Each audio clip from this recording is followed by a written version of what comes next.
Et dans un contexte démocratique, même s'il faudrait parler du changement de la Constitution, vous ne pouvez pas réfléchir une seconde à la révolution ou encore à un coup d'État ou à la limite à un putsch. Et même quand vous parlez de la révolution, je vous ai entendu dire, est-ce lorsque l'on veut intéresser le peuple, on m'avait consulté?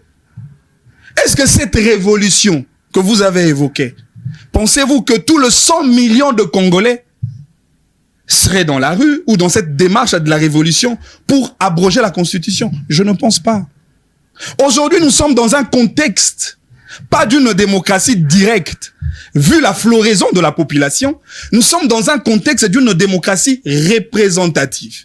Et les seuls moyens pour que le peuple intervienne directement dans un contexte de gestion de la chose publique de l'État, c'est soit le moyen des élections, qui peut se faire dans un suffrage universel direct, ou soit par un moyen du référendum, là où on consulte le peuple sur les questions d'État.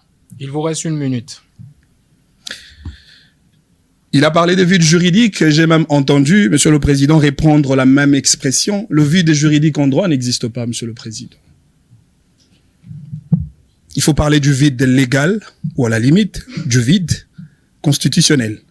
Parce qu'il a parlé du silence de la Constitution, là où la Constitution s'est tue sur la question du changement de la Constitution. Le droit est omniprésent dans la vie d'une communauté ou d'une société. Je vous ai dit au départ, là où la Constitution s'est tue, le droit constitutionnel peut réglementer cette question. En parlant de l'abrogation de la Constitution, pour être cohérent dans ce que je suis en train de dire, ici j'ai un ouvrage d'un professeur qui ne m'a pas malheureusement enseigné, mais qui a enseigné certains étudiants de droit. C'est un professeur publiciste, le professeur Toumba Luaba, qui a parlé dans son ouvrage Le droit constitutionnel et qui a consacré toute une section sur l'abrogation de la Constitution. Je ne reviens pas aux détails, il a expliqué les différentes manières pour abroger la Constitution. C'est cela le droit. Le droit constitutionnel. Monsieur le Président, je profite, parce que c'est un débat de fond, ça va de soi, de terminer mon discours sur cette question du pluralisme. Enfin.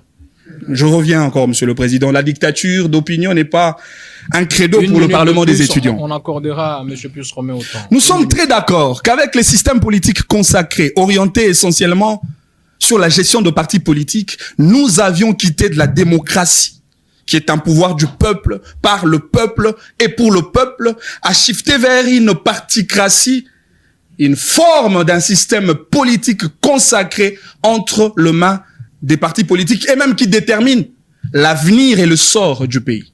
Au point que, pour devenir recteur de l'université, il faut être membre d'un parti politique. Et si l'université venait enfin à vous? Avec université.cd, plus besoin de choisir entre vos études, votre travail ou votre famille. Étudiez où que vous soyez, à tout moment, depuis votre smartphone, votre tablette ou votre ordinateur. Suivez des cours en ligne, échangez avec vos enseignants et préparez un diplôme reconnu sans quitter votre ville. La plateforme met en relation les étudiants avec des universités partenaires en République démocratique du Congo et propose un apprentissage 100% en ligne, pensé notamment pour les professionnels et la diaspora. Rendez-vous sur le site université.cd pour vos inscriptions ou plus d'informations.